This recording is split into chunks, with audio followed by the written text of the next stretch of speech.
ნორჩ გამომგონებელთა კონკურსი ლეონარდო და ვინჩი 2014 იწყება.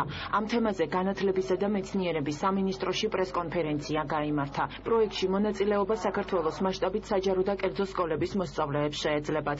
დაინტერესებულ პირებს ნამუშევრების ელექტრონული დარეგისტრირება განათლებისა და მეცნიერების სამინისტროსა და შოთა რუსთაველის ეროვნული სამეცნიერო ფონდის ვებგვერდზე ხვალიდან შეეძლებათ. მოსწავლეების პროექტი უნდა მოიცავდეს გამოგონების როგორც ტექსტუალურ აღწერილობას, ასევე შესაბამის მაკეტს, მოდელსა და ნახაზებსაც.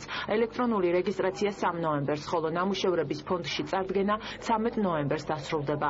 კონკურსის გამარჯვებულები 6 დეკემბერს გამოვლინდებიან. საუკეთესო ნამუშევრების ავტორები ფულადი პრემიებით დაჯილდოვდებიან. გრან-პრის მფლობელი კი შემეცნებითი ტურით საზღვარგარეთ გაემგზავრება. ეს გახლავთ განათლების და მეცნიერების სამინისტროს და შოთა რუსთაველის ეროვნული ფონდის ერთობლივი პროექტი. კონკურსის მიზანია ხელი შეუწყოს შემოქმედი და ინოვაციური იდეებით დაჯილდოებული მოსწავლეების გამოვლენას, ახალისოს მათი იდეები, განავითაროს მათი საპროექტო უნარჩვევები, რაც შემდგომში დაეხმარებათ. ამჯერად ჩვენ რეგისტრაციაზე ფონდი გახსნილია უკვე ხვალიდან, 8 ოქტომბრიდან, ელექტრონული რეგისტრაცია პროექტების დამთავრდება 3 ნოემბერს, ხოლო საბოლოო ვერსია, ანუ ამონაბეჭდი მაკეტი და ასე შემდეგ, უნდა წარმოადგინონ 13 ნოემბერს.